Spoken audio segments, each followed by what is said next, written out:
Hey guys what's up, कैसे हैं आप सब लोग। चलिए गाइस, आज हम लोग क्या पढ़ने वाले हैं, cylindrical coordinate system, lecture number 5 में आप सबका स्वागत है। तो गाइस आज हम लोग को क्या पढ़ना है, आज हम लोग को पढ़ना है सिलिंड्रिकल कोऑर्डिनेट सिस्टम। इससे पहले हम लोग पोलर कोऑर्डिनेट सिस्टम और स्फेरिकल कोऑर्डिनेट सिस्टम ये सब पढ़ चुके हैं, ठीक है। और आज हम लोग क्या पढ़ने जा रहे हैं, सिलिंड्रिकल कोऑर्डिनेट सिस्टम। तो सिलिंड्रिकल कोऑर्डिनेट सिस्टम को पढ़ने के लिए आपको पोलर वाला थोड़ा सा पता होना चाहिए, मतलब कि उसमें जो हम लोग पोलर कोऑर्डिनेट सिस्टम में X axis, Y axis, Z axis तीनों का वैल्यू निकाले थे, तो वो आपको पता होना चाहिए। उसी हेल्प से हम लोग सिलिंड्रिकल कोऑर्डिनेट सिस्टम को निकाल देंगे। इसमें हम लोग आज करने क्या क्या वाले हैं, सबसे पहले हम लोग क्या करेंगे कि यहाँ पर पहला काम जो करेंगे वो करेंगे h1 का वैल्यू निकालेंगे, h2 का वैल्यू निकालेंगे और h3 का वैल्यू निकालेंगे। उसके बाद दूसरा काम क्या करेंगे, E1 कैप, E2 कैप और E3 कैप को इवेलुएट करेंगे, ठीक है। और ये करने के बाद फिर वेरीफाई कर लेंगे, मतलब E1 cap, E2 cap, E3 cap को वेरीफाई कर लेंगे। हालांकि वो वेरिफिकेशन उतना इंपॉर्टेंट नहीं है। वेरिफिकेशन से मेरा मतलब ये है कि जैसे हम जो E1 कैप का वैल्यू निकालेंगे, तो अगर E1 कैप को हम E1 कैप के साथ डॉट करेंगे तो आंसर कितना आना चाहिए, 1। और यहाँ पर E2 को E3 के साथ करेंगे, मतलब अपोजिट फंक्शन, ये आपको पता है। E2 को E3 के साथ डॉट प्रोडक्ट देखिए करेंगे तो आंसर आना चाहिए 0। ये वेरिफिकेशन का तरीका हुआ। और अगर हम E1 कैप को E3 कैप के साथ क्रॉस करेंगे तो आंसर आएगा -E2। तो ये ऐसे हम लोग वेरीफाई कर लेंगे, मतलब देखिए बेसिकली हम लोग पहले H1, H2, H3 को इवेलुएट करेंगे कि सिलिंड्रिकल कोऑर्डिनेट सिस्टम में H1, H2, H3 क्या होता है। उसको इवेलुएट करने के बाद फिर हम लोग E1 cap, E2 cap, E3 cap निकालेंगे। E1 cap, E2 cap, E3 cap कहाँ से निकलेगा, फॉर्मूला से। E1 कैप का फॉर्मूला आपको बताया हुआ है, तीनों का फॉर्मूला बताया हुआ आपको। E1 कैप का फॉर्मूला क्या होता है, del R by del U divided by H1। E2 cap का फॉर्मूला क्या होता है, del R by del V divided by H2। देखिए होल डिवाइडेड का साइन है ना, दिस इज होल डिवाइडेड। इसको E2 को हम लोग यहाँ भी लिख सकते हैं, कोई दिक्कत नहीं उससे। This is E2 cap. और अगर आप E3 कैप निकालिएगा तो वो क्या आएगा, del R by del omega divided by H3। तो देखिए यहाँ पर ये E1 का फॉर्मूला, ये E2 का और ये E3 का। अगर आपको E1, E2, E3 निकालना है तो आपको H1, H2, H3 तीनों का वैल्यू पता होना चाहिए। इसीलिए पहले हम लोग H1, H2, H3 निकालेंगे। और पहले ये समझते हैं कि सिलिंड्रिकल कोऑर्डिनेट सिस्टम होता क्या है। चलिए तो हम लोग वीडियो को शुरू करते हैं।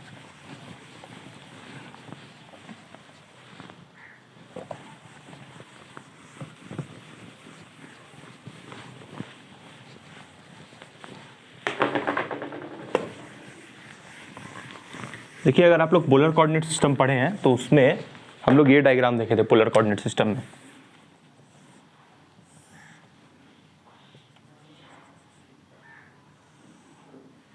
यहां पर हम लोग एंगल लेते थे थीटा, और इस थीटा को हम लोग क्या बोलते थे, इस थीटा को हम लोग बोलते थे पोलर एंगल, क्योंकि पोलर कोऑर्डिनेट सिस्टम का था इसीलिए, ठीक है। उसके बाद फिर थीटा के जस्ट सामने वाला, यहाँ पर 90 डिग्री बनता था, तो 90 डिग्री के जस्ट सामने वाला R लेते थे। और ये मेरा कौन सा एक्सिस था, देखिए इसको हम बोल रहे थे X axis and this is Y axis. तो ये मेरा x हो गया और ये y है, तो ये भी कितना होगा y। मतलब देखिए ये जो हम लोग x और y ले रहे हैं ना, इसको हम लोग बोल रहे हैं डिस्प्लेसमेंट इन x एक्सिस, इसको ऊपर वाले को बोल रहे हैं डिस्प्लेसमेंट इन y एक्सिस। और यहाँ पर एक प्रोजेक्शन ले रहे हैं और ये एंगल थीटा ले रहे हैं, ठीक है। तो इससे पहले हम लोग y निकालते हैं। तो चलिए पहले हम लोग क्या करते हैं ना, कॉस थीटा निकालते हैं। तो कॉस थीटा यहाँ पर क्या हो जाएगा, कॉस थीटा इस ट्राइंगल से निकालिएगा तो ये थीटा, तो कॉस थीटा का फॉर्मूला क्या होता है, बेस बाय हाइपोटेनियस। तो इस ट्राइंगल में बेस ये है x और हाइपोटेनियस कौन है, हाइपोटेनियस r है, ठीक है। तो x कितना आ जाएगा, r कॉस थीटा, ये इक्वेशन नंबर 1। वही आप अगर यहाँ से y निकालिएगा तो y क्या आ जाएगा, r sine theta. Sign theta का वैल्यू निकालिएगा तो आपको y भी मिल जाएगा। ये तो बहुत आसान है, x और y निकालना तो बहुत आसान है। x हम लोग निकाले r साइन थीटा, y निकाले r कॉस थीटा। लेकिन जब आप z निकालिएगा तो आपको पता है ये बात कि z एक्सिस का जो वैल्यू है वो z के ही बराबर होगा, इक्वेशन नंबर 3, ठीक है। तो ये आपका आता है x y z का वैल्यू, किसके हेल्प से, पोलर कोऑर्डिनेट सिस्टम के हेल्प से, ठीक है। अच्छा, उसके बाद अगर आप r वेक्टर निकालिएगा, r वेक्टर का मतलब पोजीशन वेक्टर। तो पोजीशन वेक्टर क्या होता है, एक्स आई कैप प्लस वाई जे कैप प्लस जेड के कैप। तो r वेक्टर में x का वैल्यू कितना है, x का वैल्यू है r cos थीटा, x का वैल्यू r cos थीटा आई कैप। y का वैल्यू कितना है, r sin थीटा, y का वैल्यू यहाँ पर प्लस होगा, y का वैल्यू r sin थीटा और यहाँ पर j कैप। प्लस के का ये जेड का वैल्यू कितना है, जेड का वैल्यू तो जेड है ना। जेड का वैल्यू जेड क्यों है, क्योंकि यहाँ पर जेड एक्सिस तो है ही नहीं, पोलर कोऑर्डिनेट सिस्टम है इसीलिए। तो जेड पोलर कोऑर्डिनेट सिस्टम तो 2 डायमेंशनल होता है ना, तो जेड का वैल्यू जेड लिखेंगे हम लोग और के कैप। तो ये आपका सबसे इंपॉर्टेंट बात है कि आप लोग आर वेक्टर यहाँ पर कैलकुलेट कर लिए हैं। आर वेक्टर का मतलब क्या होता है, पोजीशन वेक्टर। आर का मतलब पोजीशन वेक्टर, तो पोजीशन वेक्टर हम लोग निकाल लिए। इसी पोजीशन वेक्टर को हम लोग डिफरेंशिएट करेंगे। देखिए कैसे डिफरेंशिएट करना है। देखिए सबसे पहले आपको चाहिए del are by del U. तो आपको पता है जब आपको u चाहिए होता है तो आप r के रिस्पेक्ट में डिफरेंशिएट करते हैं। जब आपको v चाहिए होता है तो आप थीटा के रिस्पेक्ट में डिफरेंशिएट करते हैं। और जब आपको जब z चाहिए, मतलब कि आपको जब ओमेगा चाहिए होता है, w चाहिए होता है, तो आप z के रिस्पेक्ट में डिफरेंशिएट कीजिएगा। चलिए करके देखते हैं तब आपको समझ में आएगा। तो उससे हम लोग क्या निकाल लेंगे, h1 h2 h3 है ना। h1 h2 h3 का भी फॉर्मूला है, कुछ फॉर्मूला खास नहीं है, बस मैग्नीट्यूड वाला है, तो वो आप समझ जाइएगा, अभी समझ जाइएगा। देखिए ऐसे ही सिंपल काम करना है सिलेंड्रिकल कोऑर्डिनेट सिस्टम में, बहुत कोई हार्ड नहीं है। पहले हम लोग ये तीनों लिख लेते हैं। x हम लोग कितना निकाले, x हम लोग अच्छा x लिखने की जरूरत नहीं है, यहाँ पर r का तो वैल्यू हम लोग लिख चुके हैं तो उसका ज़रूरत नहीं है। x y z आपको पता है, उसको अब लिखने की ज़रूरत नहीं है। हम लोग यहाँ पर क्योंकि r वेक्टर निकाल चुके हैं। चलिए सबसे पहले हम लोग क्या करते हैं ना, सबसे पहले हम लोग यहाँ पर सोचते हैं del r by del you के बारे। तो जब आप del r by del u निकालिएगा तो ये जो आपका r का एक्सप्रेशन है, इस r को किसके रिस्पेक्ट में डिफरेंशिएट कीजिएगा, u के रिस्पेक्ट में। और u किसको डिफाइन करता है, r को। तो आप यहाँ पर क्या लिखिएगा, del r by del r। मतलब जब आपको u निकालना है, मतलब आप जब del r by del u कर रहे हैं तो बेसिकली आप इस पूरे एक्सप्रेशन को r के रिस्पेक्ट में डिफरेंशिएट कीजिएगा। ठीक है, तो यहाँ पर जब इसको r के रिस्पेक्ट में डिफरेंशिएट कीजिएगा तो क्या आएगा, r का डिफरेंशिएशन कितना होगा, 1। अरे भाई r को देखिए कैसे कर रहे हैं यहाँ पर, पहले ये r वेक्टर का वैल्यू यहाँ पुट कीजिए। यहाँ पर r वेक्टर का वैल्यू क्या है, ये, तो r को पुट कीजिए, r cos theta I cap plus r sine theta J cap plus z k cap divided by del r। ठीक, यही हुआ। अरे ये डेल r यहाँ छाप दिए बस, और कुछ नहीं किए। ये जो डेल r यहाँ था उसी को यहाँ पर उतार दिए डेल r। ठीक है, अब इसको डिफरेंशिएट कीजिए। अब इसको r के रिस्पेक्ट में पूरा एक्सप्रेशन को डिफरेंशिएट कीजिए, क्या आएगा, यहाँ से आ जाएगा आपका आंसर। इसको r के रिस्पेक्ट में डिफरेंशिएट कीजिएगा तो cos थीटा बचेगा सिर्फ, वो आपको पता है कैसे हुआ। यहाँ पर cos थीटा बाहर हुआ, r का डिफरेंशिएशन 1 प्लस इसको r के रिस्पेक्ट में डिफरेंशिएट कीजिएगा तो sin थीटा बचेगा। और जब इसको r के रिस्पेक्ट में डिफरेंशिएट कीजिएगा तो यहाँ तो r है ही नहीं, तो इसका डिफरेंशिएशन 0। ठीक है, तो ये आपका क्या आ गया, del r by del u। अरे मतलब r ही आया, लेकिन ये तो u होता है ना, तो ये आपका del r by del u हो गया। ठीक है, हम लोग यहाँ से del r by del u निकाल लिए।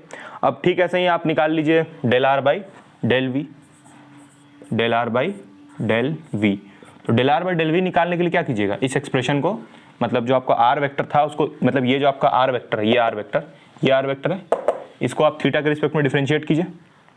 यहाँ r का वैल्यू पुट कीजिए। r का वैल्यू क्या था, r cos थीटा।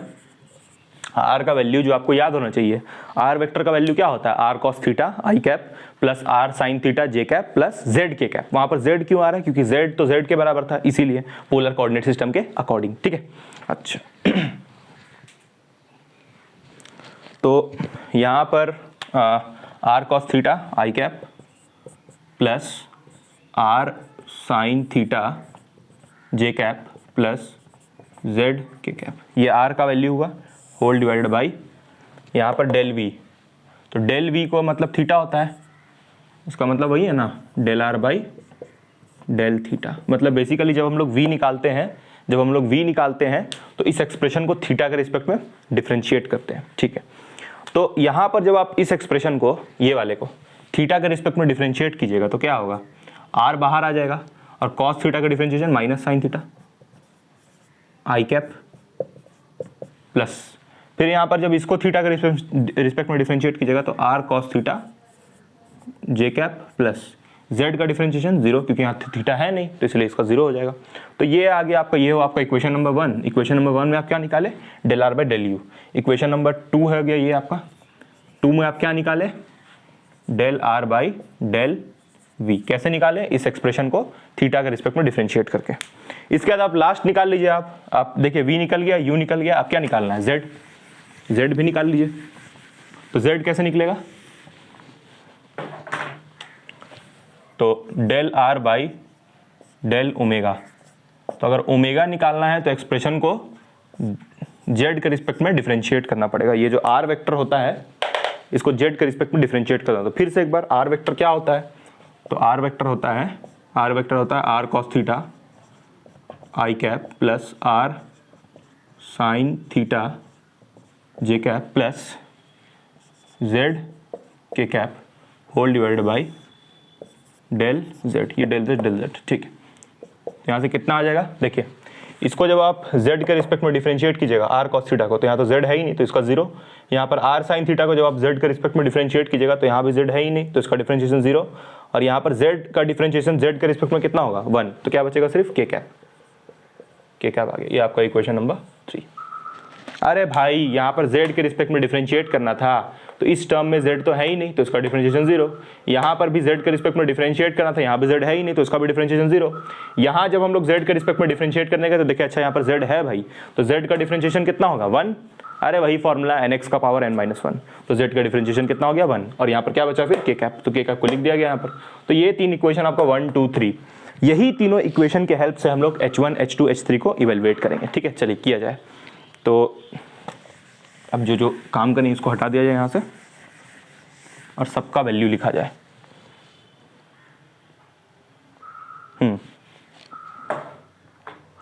तो एक बार हम आपको ना थोड़ा सा ट्रिक के हेल्प से समझाते हैं इसको कि यहाँ पर हम लोग डेल आर डेल यू और ये कैसे निकाल रहे हैं। ट्रिक के तहत आपको एक बार समझाया जाए तो आपको और थोड़ा क्लियर होगा।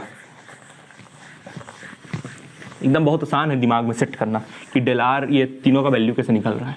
उसके बाद हम आपको h1 h2 h3 निकाल के बताते हैं। देखिए यहाँ पर पहले मेरे पास जो डेल आर, पहले मेरे पास आर वेक्टर क्या है, आर वेक्टर का वैल्यू हम लोग क्या लिख रहे हैं, R cos theta I cap plus are sine theta J cap plus R cos theta I cap plus are sine theta J cap plus Z के कैप। यही है मेरा आर वेक्टर। ठीक, फिर हम लोग जब यहाँ पर del are by del U निकाल रहे हैं, ठीक, तो del are by del you के लिए हम लोग इसको जब आर के रिस्पेक्ट में डिफरेंशिएट कर रहे हैं तो आर आर चल गया, तो क्या बचेगा कॉस थीटा आई कैप प्लस साइन थीटा जी कैप। कितना आसान, और z का डिफरेंशिएशन 0 हो गया। ठीक है, तो यहाँ से अगर, तो ये आपका इक्वेशन नंबर 1 हो गया, ये आपका इक्वेशन नंबर 1 हो गया।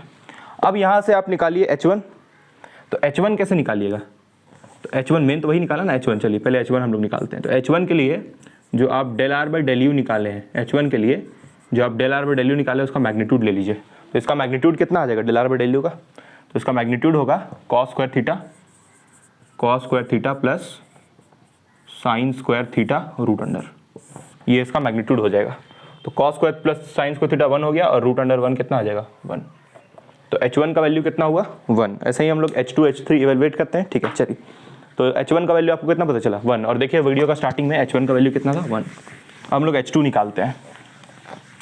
तो h2 के लिए हम लोग क्या करेंगे, डेल आर बाई डेल, ये यार थोड़ा अच्छा से लिखा जाए, del are by del V करेंगे। तो इसको v के रिस्पेक्ट, मतलब इसका v के रिस्पेक्ट में जब कर रहे थे तो थीटा के रिस्पेक्ट में डिफरेंशिएशन हो रहा था। तो कितना आ रहा था जी, देखिए चेक कीजिए पीछे जाके कि del are by del we का वैल्यू कितना था। तो guys del are by del we का वैल्यू था कॉस थीटा का differentiation minus sine theta, cos theta का differentiation minus r sine theta आई कैप प्लस साइन थीटा का डिफरेंशिएशन आर कॉस थीटा जे cap और z का डिफरेंशिएशन 0। तो ये आपका इक्वेशन नंबर क्या था 2। देख लीजिए पीछे जाके, यही आपका इक्वेशन 2 था। अब जब आप यहाँ से del are by del we का मैग्नीट्यूड निकालिएगा तो वही आपका क्या हो जाएगा h2। अगर आपको h2 निकालना है तो इसका मैग्नीट्यूड लेना पड़ेगा h2 के लिए। तो चेक कीजिए यहाँ से क्या आएगा, इसका मैग्नीट्यूड निकालिए। तो इसका मैग्नीट्यूड कितना होगा रूट अंडर आर का square sine square theta plus R square cos square theta. कितना आ जाएगा यहाँ से, आर स्क्वायर कॉमन जाएगा तो आर बाहर बचेगा, और sine square theta plus cos square theta root under आएगा ना यहाँ पर, sine square theta plus cos square theta कितना हो जाएगा मतलब यहाँ से जब आप sine square theta plus cos square theta कीजिएगा, अरे ये भाई sine square theta plus cos square theta, इसका वैल्यू कितना होगा 1। Sine square theta plus cos square theta is 1। तो इसको जब 1 पुट कीजिएगा तो यहाँ पर क्या बचेगा r, तो आंसर कितना आ गया r। ठीक है, r किसका, r कैसे निकला हम लोग का, r ही हम लोग का क्या हो गया H2, तो H2 का वैल्यू कितना आ गया r। ठीक है, उसके बाद अब हम लोग क्या निकालेंगे H3। चलिए अब हम लोग निकालते हैं H3। तो H3 के लिए हम लोग क्या लेंगे, del r by del omega, और ओमेगा के लिए z आ जाएगा सिर्फ। आप याद कीजिए आप जस्ट अभी पीछे कि जो हम लोग del r by del omega निकाले थे वो क्या था k कैप। जाइए वीडियो में पीछे जाके चेक कीजिए, del r by del omega क्या था k कैप। ठीक है, तो k कैप हो गया। अब हमको निकालना है H3। तो H3 के लिए हम क्या करेंगे, हमको निकालना है H3। तो H3 के लिए हम इसका मैग्नीट्यूड लेंगे, del r by del omega का मैग्नीट्यूड। तो k कैप का मैग्नीट्यूड क्या आएगा, सबसे पहले आप ये बताइए कि k कैप क्या है। k कैप यहाँ पर एक यूनिट वेक्टर है, तो किसी भी यूनिट वेक्टर का मैग्नीट्यूड कितना होता है 1। तो ये यूनिट वेक्टर है, तो इसका जब हम लोग मैग्नीट्यूड लेंगे k कैप, तो इसका आंसर कितना आएगा 1, क्योंकि यूनिट वेक्टर का मैग्नीट्यूड इज ऑलवेज क्या 1। ये हम लोग 11th क्लास में भी पढ़ चुके हैं। ठीक है, तो ये आपका आ गया H3। तो एक बार हम लोग यहाँ पर लिख लेते हैं H1 H2 H3 तीनों का वैल्यू लिख लेते हैं। तो बेसिकली आपको R वेक्टर याद होना चाहिए। R वेक्टर क्या होता है, R cos theta plus R sin theta plus Z। तो आपको बेसिकली R वेक्टर याद होना चाहिए, तो आप सब निकाल सकते हैं। तो यहाँ पर एक बार लिख लिया जाए, हम लोग H1 का वैल्यू कितना निकाले हैं 1, H2 का वैल्यू कितना निकाले हैं R, और H3 का वैल्यू कितना निकाले हैं 1। ठीक, H3 का वैल्यू भी हम लोग निकाले हैं 1। ठीक है, उसके बाद अगर हमको E1 कैप निकालना है, तो E1 कैप के लिए क्या करेंगे हम लोग, del R by del U divided by H1। देखिए यहाँ भी del R by del U का वैल्यू पुट करना पड़ेगा, और H1 तो आपको पता है खैर, लेकिन del R by del U याद होना चाहिए ना भाई। तो याद कीजिए del R by del U कितना था, तो del R by del U का वैल्यू था कॉस थीटा आई कैप प्लस साइन थीटा जे कैप, और डिवाइडेड बाई ये कितना होगा H1 का वैल्यू 1, H1 1। तो ये आपका E1 कैप आ गया, ये आपका E1 कैप हो गया। तो E1 कैप कितना हुआ कॉस थीटा आई कैप प्लस साइन थीटा जे कैप, ये आपका इक्वेशन नंबर 1, ये आपका E1 कैप हो गया। E1 cap is cos I cap cos theta I cap plus sine theta J cap is the value of E1 cap. अब E2 cap निकालते हैं हम लोग। तो E2 कैप के लिए del R by del V divided by H2 sorry.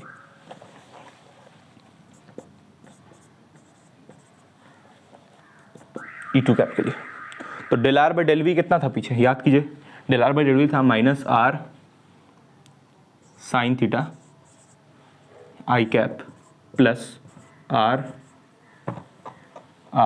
Cos theta J cap. Okay ठीक है, होल डिवाइडेड बाई यहाँ पर H2 का वैल्यू कितना है R, H2 का वैल्यू है R, तो H2 का वैल्यू R पुट कर दिए। अब R यहाँ से कॉमन जाएगा, तो R कॉमन जाएगा। देखिए यहाँ से जब R कॉमन जाएगा, R और R कॉमन लीजिएगा तो क्या बचेगा माइनस साइन थीटा आई कैप प्लस कॉस थीटा जे कैप, यही बचेगा। और यही किसका वैल्यू है E2 का वैल्यू, यही किसका वैल्यू है E2 का वैल्यू। ठीक है, देखिए यहाँ से R कैंसिल हो गया ना, कैसे कैंसिल हुआ देखिए, आप यहाँ से R और R दोनों को कॉमन लिए, तो R और R कॉमन लीजिएगा तो ये करके देखिए R कॉमन गया तो अंदर क्या बचेगा minus sine theta I cap plus cos theta J cap divided by R। देखिए यहाँ से ये वाला R और ये वाला R कॉमन लेके बाहर कर दिए, तो ये वाला R नीचे वाला R तो ऐसे ही रहेगा, तो ये R से ये R कट गया तो ये आ गया, तो ये किसका वैल्यू हो गया E2 कैप का वैल्यू हो गया। तो E2 कैप का वैल्यू कितना आया, this is the value of E2 cap. E2 cap का वैल्यू कितना आया माइनस साइन थीटा आई कैप प्लस कॉस थीटा जे कैप, ये E2 कैप का वैल्यू होगा। और E1 कैप का कॉस थीटा आई कैप प्लस साइन थीटा जे कैप। तो अब हम लोग ऐसे ही किसका वैल्यू निकालेंगे H3 ये E3 कैप का। तो E3 कैप का वैल्यू कैसे निकालिएगा, चलिए E3 कैप निकालिए। E3 कैप निकालिए। E3 कैप के लिए क्या कीजिएगा, E3 कैप का फॉर्मूला क्या है, del are by del omega divided by H3। ये आपका E3 कैप का फॉर्मूला है। This is the formula for E3 cap, ठीक है।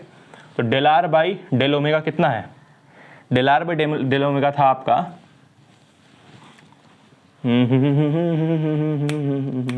के cap, del are by del omega था आपका के कैप।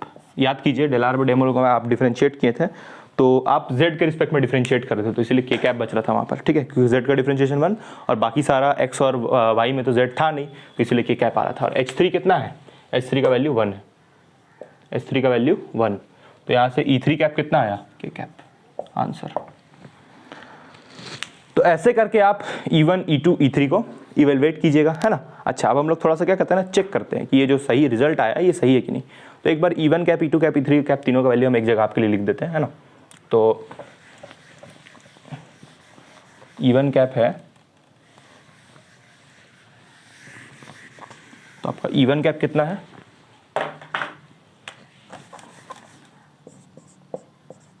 E1 कैप था आपका माइनस कॉस थीटा आई कैप प्लस साइन थीटा जे कैप, ये आपका E1 कैप था, ठीक है। उसके बाद E2 कैप तो देखिए यहीं पर लिखा हुआ है, E2 कैप कितना है, माइनस साइन थीटा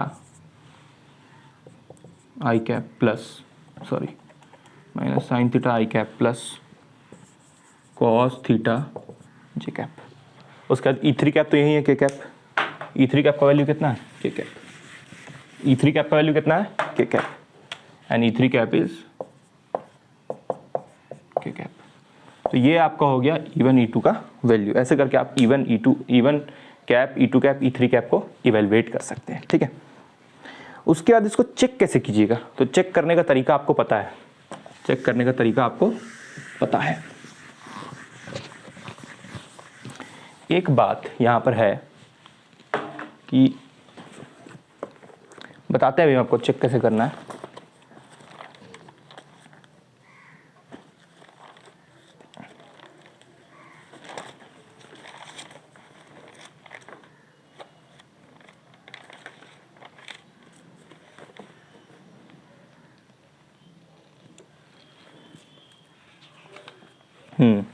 यही चीज़ हमको थोड़ा सा डाउट लग रहा था, यहाँ माइनस थोड़ी होगा, यहाँ माइनस नहीं होना चाहिए, अब सही है। E1 कैप का वैल्यू कॉस थीटा आई का पीछे सही था, यहाँ पर थोड़ा सा गलती हो गई थी, यहाँ पर माइनस नहीं होना चाहिए था, ठीक है। अब हम लोग इसको वेरीफाई करते हैं थोड़ा, ठीक है। चलिए, तो अगर वेरीफाई करना है तो आपको पता है कि अगर हम E1 कैप को E2 कैप के साथ डॉट करेंगे तो आंसर कितना आना चाहिए, 0। चलिए करके देखते हैं, E1 को E2 के साथ डॉट कीजिए, 0 आएगा तो कि नहीं, देखते हैं। E1 को E2 के साथ डॉट कीजिए,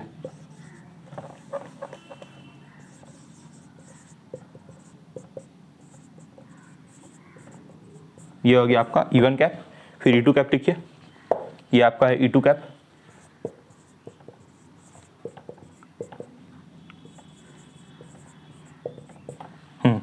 अब इसको डॉट कीजिए, तो कॉस को साइन के साथ तो माइनस साइन, कॉस को साइन के साथ तो minus sine theta cos theta आई कैप 1 प्लस साइन को कॉस के साथ तो साइन थीटा कॉस थीटा, और ये जे कैप 1 कितना आ रहा है, 0। तो ऐसे करके आप इसको वेरीफाई कर सकते हैं। E1 को E2 के साथ किए तो आंसर कितना आया, 0। अगर 0 नहीं आता तब मतलब जो मेरा E1 E2 E3 है तीनों का वैल्यू गलत निकला है, ये इसका मतलब हो। लेकिन ये सही है क्योंकि E1 E2 को डॉट करने से 0 आना चाहिए। वेक्टर का रूल है कि दो अपोजिट यूनिट वेक्टर्स का अगर हम लोग डॉट करते हैं तो आंसर उसका 0 आता है। देखिए आ भी रहा है, ठीक है। अच्छा, एक बार हम लोग क्या करते हैं, कोई और वेरिएबल लेते हैं। चलिए यहाँ पर कोई और वेरिएबल लेते हैं। जैसे हम लोग क्या करते हैं ना, यहाँ पर चलिए हम लोग E1 को E3 के साथ करते हैं, क्रॉस करते हैं। चलिए क्रॉस करके, डॉट वाला तो हो गया, क्रॉस करते हैं एक बार हम लोग। चलिए क्रॉस प्रोडक्ट को चेक करते हैं एक बार।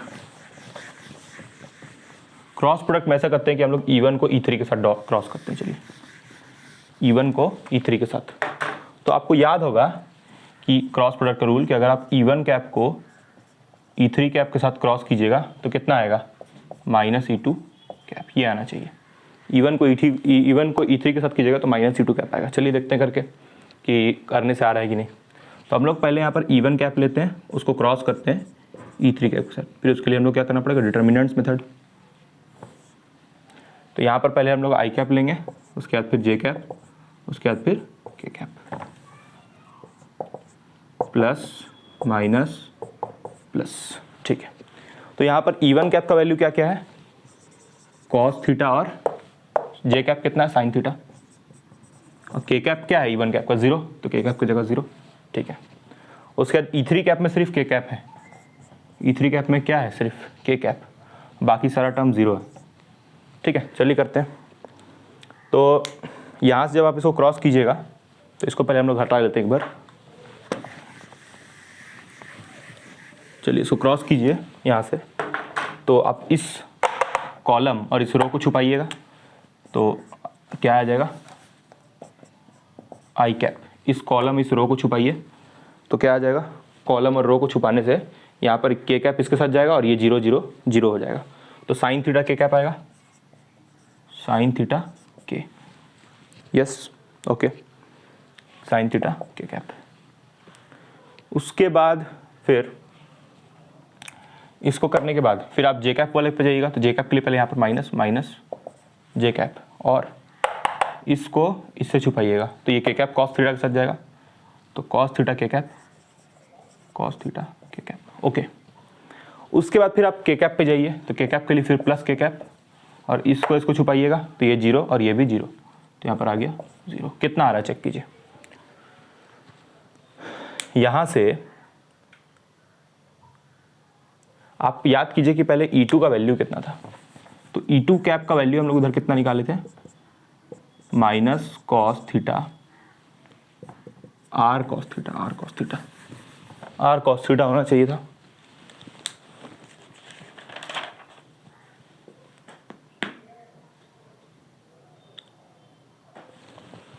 वही मिस्टेक हुआ, यहाँ पर 1 होना चाहिए ना, 1 क्यों, 1 क्योंकि यहाँ पर यूनिट वेक्टर का तो मैग्नीट्यूड 1 होता है ना, ये मिस्टेक हुआ, यहाँ पर 1 होना चाहिए।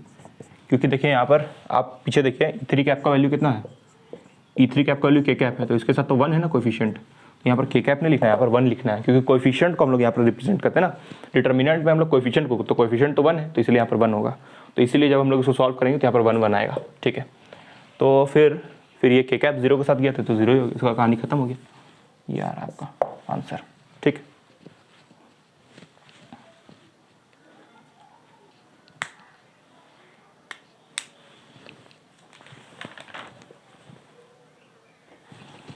और आपका जो E2 कैप था वो था भी यही, माइनस कॉस थीटा जे कैप, ये आपका आंसर हो गया है ना। आपका जो E2 कैप था पीछे जाके देखिए, E2 कैप का आपका वैल्यू यही था, है ना, और माइनस का, ठीक है, माइनस का E2 कैप आ रहा है, यहाँ पर नेगेटिव आ रहा है, क्योंकि यहाँ से माइनस साइन आप कॉमन लीजिएगा, तो माइनस साइन जब कॉमन लीजिएगा तो क्या होगा, साइन थीटा आई कैप, यहाँ भी माइनस लगाइएगा, प्लस कॉस थीटा जे कैप। पीछे जाके आप देखिए यही वैल्यू था किसका, E2 कैप का, तो E1 और E3 को क्रॉस करके मेरा कितना आ गया, E2 कैप आ गया। तो ऐसे करके आप यहाँ पर सिलिंड्रिकल पोलर सिस्टम को कर सकते हैं। तो यही था आपका सिलिंड्रिकल पोलर सिस्टम के अंदर। इसके बाद फिर हम लोग क्या करेंगे, इसके बाद फिर हम लोग डाइवर्जेंस, कर्ल और डाइवर्जेंस निकालेंगे, कर्ल निकालेंगे और ग्रेडियंट निकालेंगे, है ना।